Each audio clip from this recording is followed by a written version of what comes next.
Terima kasih sudah klik video ini, selamat datang di channel The Purbas. Apa kabar kalian hari ini? Saya harap, semoga kalian semua dalam keadaan sehat dan sejahtera, tak kurang satu apapun. Kalau sekarang ada yang sedang terbaring sakit, mari kita doakan bersama, semoga lekas sembuh dan bisa segera beraktivitas kembali. Seperti biasa, saya kembali akan membawakan sebuah kisah nyata kasus kriminal. Namun sebelum mulai, saya ingatkan kepada kalian yang memiliki masalah atau sensitif dengan konten berbau kejahatan dan pembunuhan, sebaiknya segera skip video ini dan tidak lanjut menonton.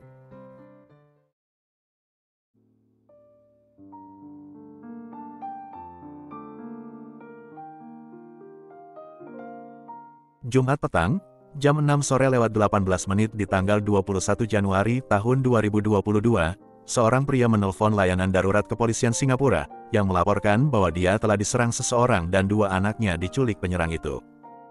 Baru saja menutup telepon, 4 menit kemudian pria itu menelpon lagi dan berkata bahwa dia sudah menemukan anak-anaknya, namun dalam kondisi sudah tak bernyawa. Si penelpon ini adalah Javier Yap Jung Hun, yang berusia 48 tahun, berkata bahwa sore itu, dia mengajak dua anak kembarnya, Ashton dan Ethan, bermain di playground yang berada di Greenridge Crescent di Upper Bukit Timah. Tiba-tiba, ada seseorang yang menyerangnya dari belakang, hingga membuatnya pingsan. Setelah dia sadar, si kembar menghilang.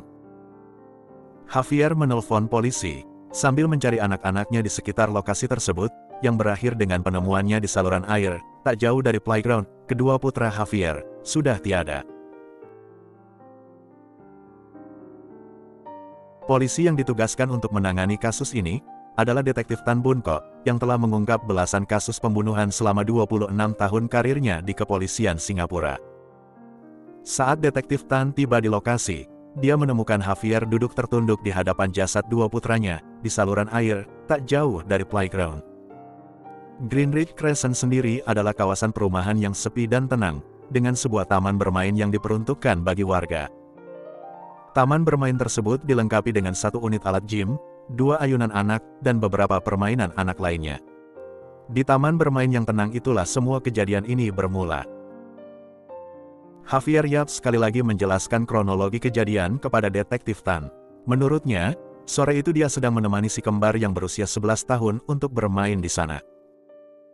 Namun tiba-tiba, ada seseorang yang memukul kepalanya dari belakang hingga membuat Javier jatuh pingsan. Saat siuman, Javier mendapati Ashton dan Ethan tidak ada lagi di sana. Javier lalu menelpon polisi sambil berusaha mencari anak-anaknya, yang berujung dengan penemuan menyakitkan. Dia menemukan Ashton dan Ethan tergeletak di kanal. Detektif Tan mengalami kesulitan di awal investigasi. Ada dua orang korban, satu penyerang misterius, dan tidak ada satupun kamera CCTV yang terpasang di sekitar lokasi. Dia kemudian memerintahkan timnya untuk membendung saluran air itu menggunakan karung-karung pasir, berharap masih bisa menemukan petunjuk penting di sekitar jasad tergeletak sebelumnya. Mereka lalu menyusuri kanal tersebut hingga 800 meter ke hilir, mengumpulkan beberapa barang yang mungkin terkait dengan pembunuhan ganda itu. Di antara benda-benda yang mereka pungut adalah pemecah es, potongan pakaian anak laki-laki, sarung tangan, dan masker. Namun dua benda terakhir diduga berasal dari sisa-sisa sampah dari lokasi konstruksi yang berada tak jauh dari sana. Pemecah es diduga adalah alat yang digunakan oleh penyerang misterius, sementara pakaian anak kecil itu diduga adalah milik korban. Di ujung penelusuran mereka di sepanjang kanal, polisi menemukan, ternyata ada kamera CCTV, yang dipasang oleh Badan Air Nasional Singapura, namun tak ada seorang pun yang tertangkap di rekaman CCTV tersebut. Javier Yap adalah satu-satunya saksi di kasus ini, namun ada beberapa hal di TKP, tidak sesuai dengan keterangannya.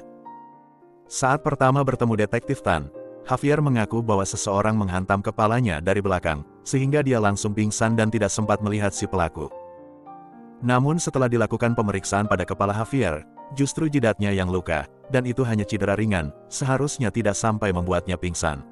Selain itu, ditemukan juga beberapa luka tusuk yang tidak terlalu dalam di bagian perut Javier. Pria ini awalnya tidak mau dibawa ke rumah sakit, namun polisi akhirnya bisa membujuk Javier agar mau mendapatkan perawatan. Malam itu, Javier dirawat di rumah sakit, dengan pengawasan ketat dari dokter dan petugas polisi. Sementara itu, penyelidikan terus berlanjut di TKP. Hari sudah gelap, polisi berlomba dengan waktu supaya bisa mendapatkan petunjuk atau bukti penting dalam kasus ini. Warga sekitar ditanyai, apakah ada di antara mereka yang berada di taman sore itu. Beberapa warga memberikan keterangan, sore itu, ada beberapa orang tua dan anak-anak yang bermain di sana. Semua terlihat normal dan wajar, tidak ada orang asing, dan menjelang petang, satu persatu dari mereka meninggalkan taman tersebut. Malam berlalu, hari berganti ke tanggal 22 Januari tahun 2022. Sabtu pagi, Javier diundang ke kantor polisi untuk memberikan keterangan lebih lanjut. Awalnya Javier masih berpegang dengan versi ceritanya yang kemarin, namun detektif kemudian mengatakan bahwa tidak ada orang asing yang berada di sana sore kemarin. Tidak ada warga sekitar yang melihat, dan kamera CCTV di kanal tidak merekam penampakan siapapun di sana. Detektif juga menyebutkan perihal luka di jidat dan perut Javier, yang tidak sesuai dengan keterangannya. Di momen berikutnya, Javier menyerah, dan menceritakan versi kejadian yang sebenarnya, sebagai berikut.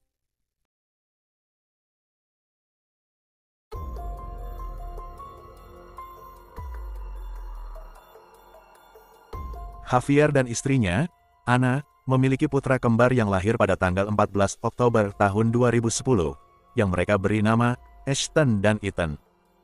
Saat dua anak ini menginjak usia 2 tahun, Javier dan Ana melihat keduanya seperti mengalami kondisi autis, dan di usia tersebut, si kembar masih belum bisa berjalan. Lalu pada saat anak-anak mereka berusia 6 tahun, mereka membawa Ashton dan Ethan ke dokter ahli, yang kemudian mendiagnosa keduanya dengan sindrom autisme, dan gangguan tumbuh kembang yang tidak sama seperti anak-anak seusia mereka.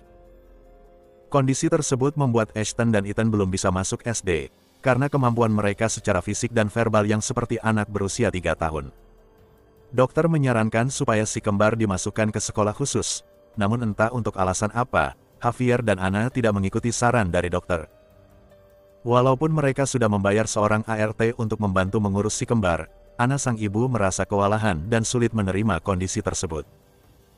Menurut Javier, istrinya itu seperti malu memiliki anak autis dan lebih banyak meninggalkan anak-anak kepada ART. Di tahun 2019, si kembar mulai masuk SD, tapi kemampuan mereka masih tertinggal jauh dibandingkan teman-teman sekelas yang berumur lebih muda. Di usia 9 tahun, Ashton dan Ethan masih belum lancar bicara.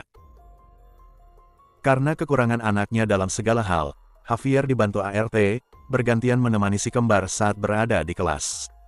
Di titik ini, menurut Javier, istrinya sudah benar-benar tidak peduli dengan putra-putra mereka, yang membuat Javier sedih dan kecewa.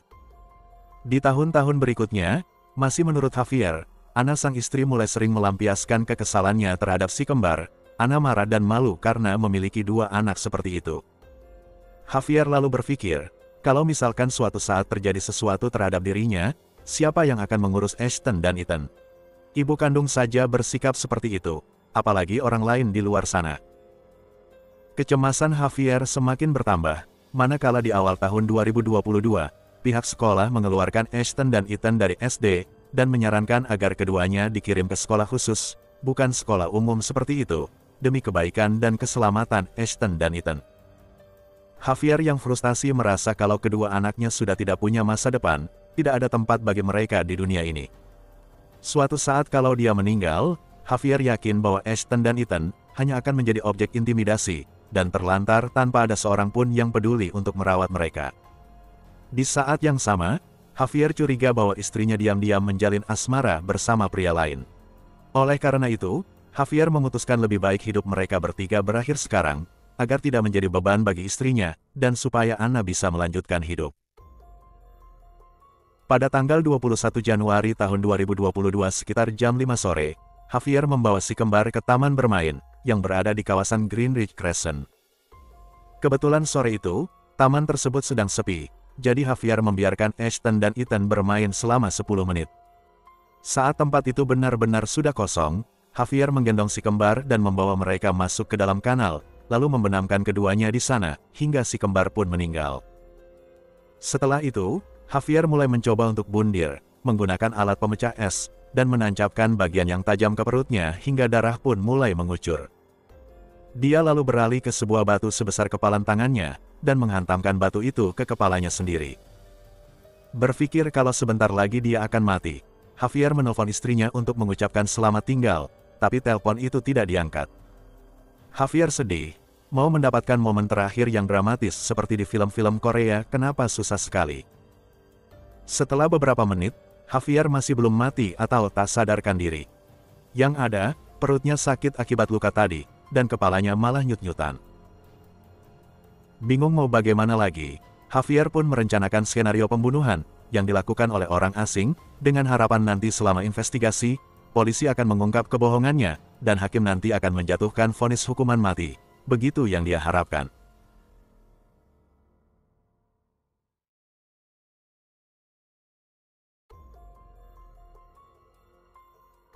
Berdasarkan pengakuannya, dan berdasarkan hasil pemeriksaan forensik yang menyatakan bahwa si kembar dicekik terlebih dahulu sebelum ditenggelamkan, pada tanggal 24 Januari tahun 2022, Javier ditetapkan sebagai tersangka dalam kasus pembunuhan putra-putranya sendiri, Ashton dan Ethan. Tanggal 27 Januari tahun 2022, Javier dibawa kembali ke lokasi kejadian untuk melakukan rekonstruksi. Selama proses itu, dia hanya diam dan nyaris tanpa ekspresi, yang membuat pers dan publik menjadi geram. Namun menurut Detektif Tan, selama berada di tahanan, dia bisa melihat bagaimana hancurnya mental Javier. Pria itu selalu menangis dan terlihat depresi, sampai-sampai polisi kemudian mengirimnya ke fasilitas kesehatan mental, dan diawasi supaya tidak melakukan upaya bundir. Berdasarkan hasil pemeriksaan, psikiater memberikan diagnosa bahwa Javier mengalami gangguan depresi tingkat tinggi, saat berada di tahanan, dan saat dia melakukan kejahatannya. Dengan adanya diagnosa tersebut, pada bulan Februari tahun 2022, jaksa menurunkan dakwaan terhadap Javier, yang awalnya pembunuhan berencana dengan hukuman mati, turun menjadi pembunuhan tidak disengaja, dengan hukuman penjara seumur hidup. Dikategorikan sebagai pembunuhan tidak disengaja, karena saat melakukan pembunuhan itu, Javier dinyatakan sedang dalam kondisi mental yang tidak sehat. Pada sidang pembacaan vonisnya di bulan Agustus tahun 2023, dalam pengakuan bersalahnya, Javier melalui pengacaranya menulis surat ke pengadilan. Di surat tersebut, Javier berkata bahwa dia merasa bersalah, sedih dan putus asa. Dia minta maaf atas kekacauan yang dia buat, karena yakin bahwa putra-putranya tidak memiliki masa depan dan tidak ada yang akan mengurus mereka nantinya. Dia berharap, dengan membawa mereka pada kematian, kedua putranya bisa bebas dari penderitaan atas hidup mereka yang tidak adil. Selanjutnya Javier menulis bahwa hukuman penjara seumur hidup yang diminta jaksa adalah hukuman yang sangat ringan. Javier memohon kepada hakim agar dia divonis dengan hukuman mati, dan izinkan dia supaya bisa secepatnya berkumpul dengan anak-anaknya. Meskipun secara pribadi dia menyatakan ingin divonis dengan hukuman mati, hakim menjatuhkan vonis penjara selama 14 tahun bagi Javier Yap Jung Hun, masing-masing 7 tahun atas pembunuhan Ashton, dan 7 tahun untuk pembunuhan Ethan. Hakim menjatuhkan vonis ringan atas pertimbangan bahwa terdakwa dalam kondisi mental yang tidak sehat ketika melakukan pembunuhan itu. Anna, istri Javier, sekaligus ibu dari Ashton dan Ethan, tidak pernah muncul di publik dan pengadilan, kecuali ada satu kali wanita ini terlihat berada di TKP, melakukan ritual doa untuk kedua anaknya. Jadi tidak pernah terkonfirmasi, apakah cerita Javier mengenai sikap istrinya terhadap si kembar itu benar, dan apakah Anna benar-benar selingkuh, tidak terjawab.